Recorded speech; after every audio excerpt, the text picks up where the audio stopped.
Good morning, Believe Nation. It's Evan. My one word is believe, and I believe that you have a special ability to create something amazing that can change the planet. So to help you on your journey, today we're going to learn how to communicate effectively.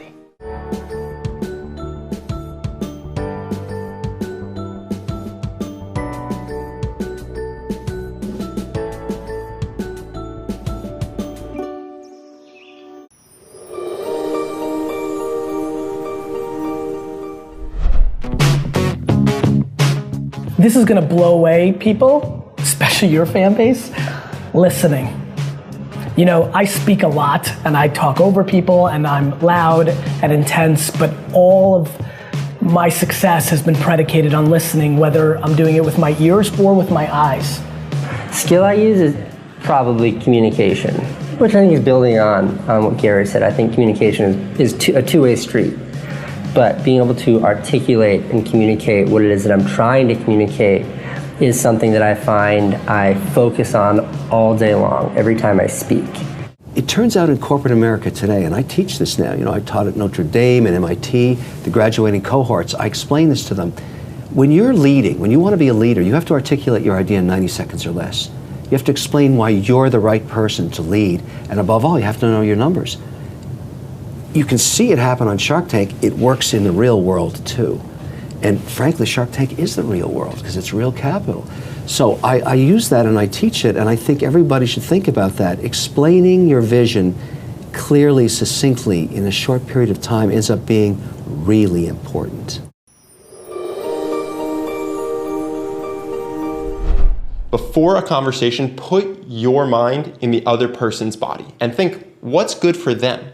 Right? Because you don't want to just be this selfish bulldog that's running through life and not thinking about other people. And also, a conversation is going to go better if you think about what is going to help this person achieve their goals, what motivates them, what are their values. So the best story I've ever heard for this is Charlie. Charlie wanted to move to New York City, but his job was in Washington, D.C. He could have just quit. He could have just put in his 2 weeks notice. He could have done it via email because he was really scared to have this conversation. But instead, he got some time with his boss, sat down and said, hey, I really like it here. I really like the people, but I'm unhappy in DC. All my friends are in New York. My best friend's in New York. It's important to me to be happy. I need to move. But I want to do this in the best way possible for you. So does that mean working remotely? Does that mean you guys hire my replacement and I train them and it takes a couple months for me to go get my ideal outcome, which is to go to New York? Like, how can I do this so it's good for both of us? And they had a great conversation. They ended up with Charlie working remotely, first person of his position to do it, and he got a 50% raise because he switched from employee to contractor. So that incredible outcome couldn't have happened if he hadn't thought about the other person. So I was taking off my man thong and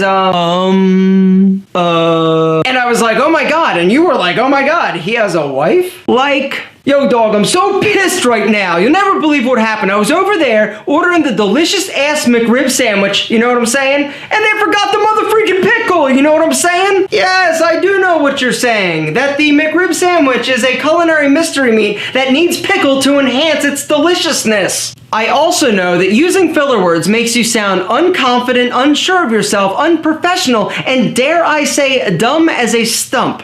So what about you?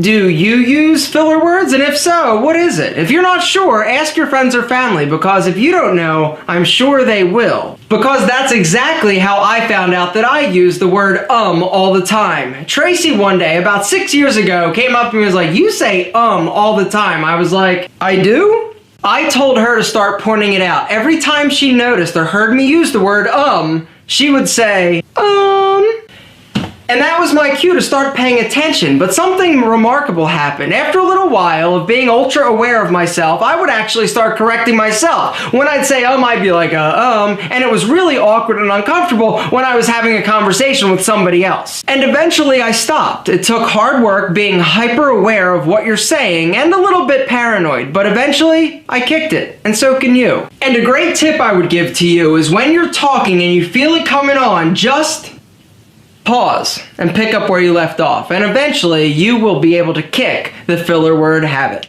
A bit of a warning. what I'm about to tell you to do is terrifying, and most of us spend our entire lives trying to avoid it. But, like a pap smear, it's over fast, and it really works.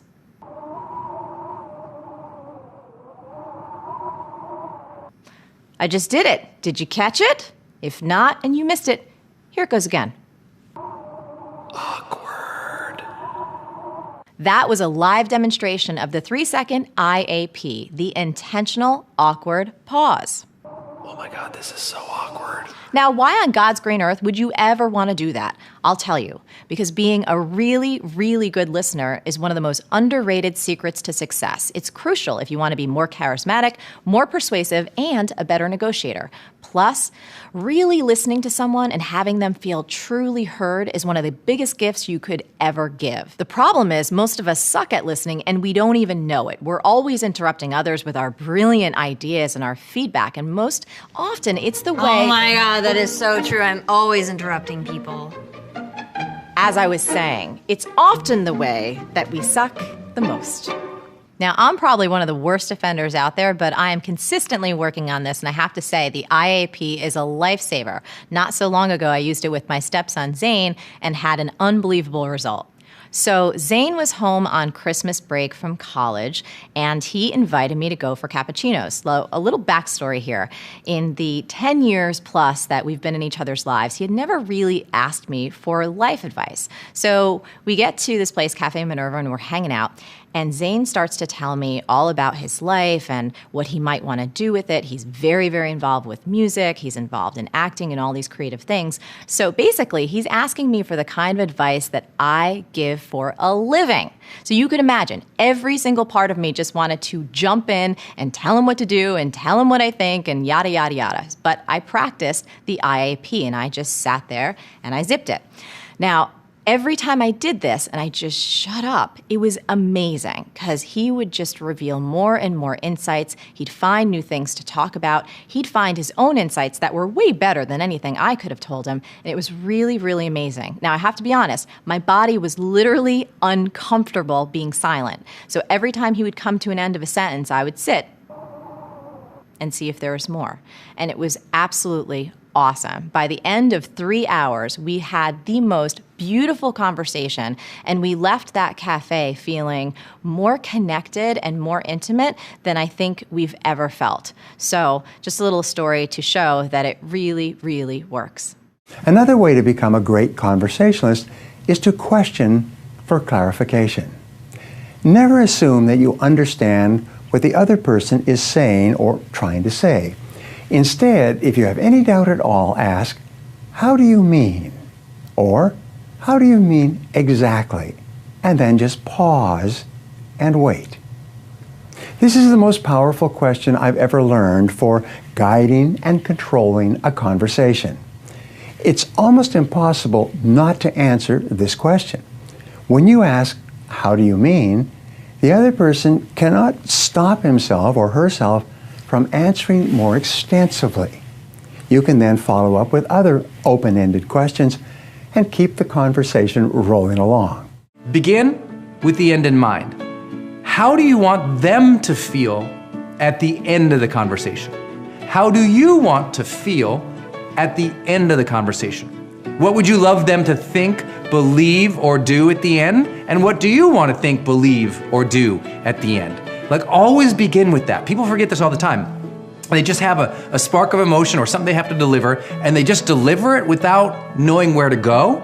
And if you don't know where to go, you end up in 50 different sort of open alleys of conversation. You open all these loops of conversation that don't get closed, people get confused, or you end up starting a fight that you didn't even know you were having because you just weren't clear on where you wanted to go.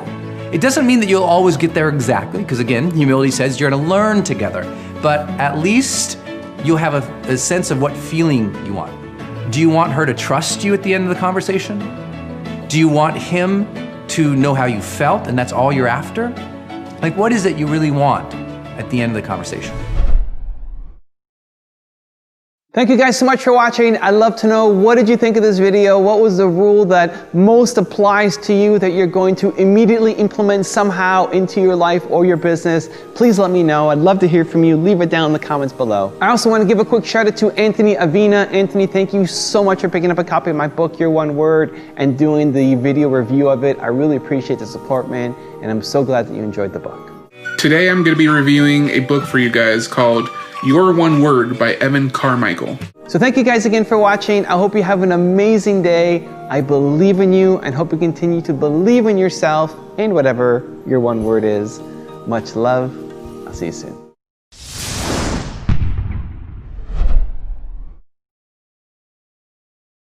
How do you communicate authentically? How do you figure out what to say and what not to say in a way that's authentic? And what Fred says, and I really believe this is true, is it starts from the fundamental understanding that there is no truth. There's my truth, there's your truth, that everything is subjective. And so if you always start from the position of, this is what I believe, I don't expect you to believe it, I don't think you have to believe it, I'm not saying it's true, you can actually always communicate authentically. Because if you walk in the room and this gets worse as you get more senior, here's the answer, you're not giving anyone else any room to say anything. And if you walk in the room and say, I believe this for this reason, what do you believe? If you share your truth in that language, you give people room to authenticate, to communicate authentically. And that is hugely important to these relationships at any stage. Paraphrase the speaker's words in your own words. So after you've nodded and smiled, you can then say, well, let me see if I got this right, or let me see if I understand you exactly.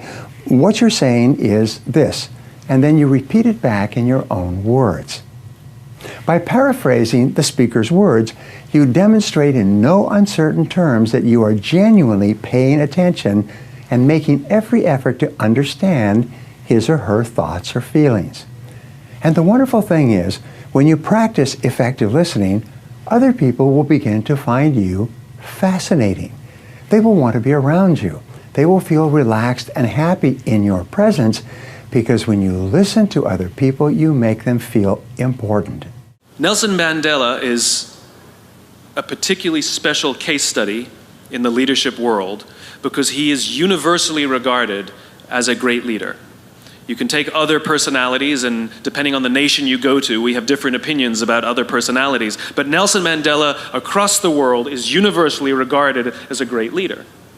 He was actually the son of a tribal chief. And he was asked one day, how did you learn to be a great leader?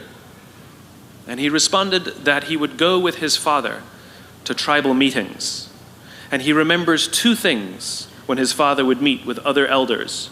One, they would always sit in a circle. And two, his father was always the last to speak. You will be told your whole life that you need to learn to listen. I would say that you need to learn to be the last to speak. I see it in boardrooms every day of the week. Even people who consider themselves good leaders, who may actually be decent leaders, will walk into a room and say, here's the problem, here's what I think, but I'm interested in your opinion, let's go around the room. It's too late.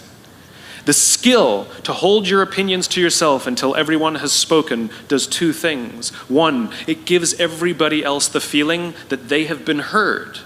It gives everyone else the ability to feel that they have contributed. And two, you get the benefit of hearing what everybody else has to think before you render your opinion.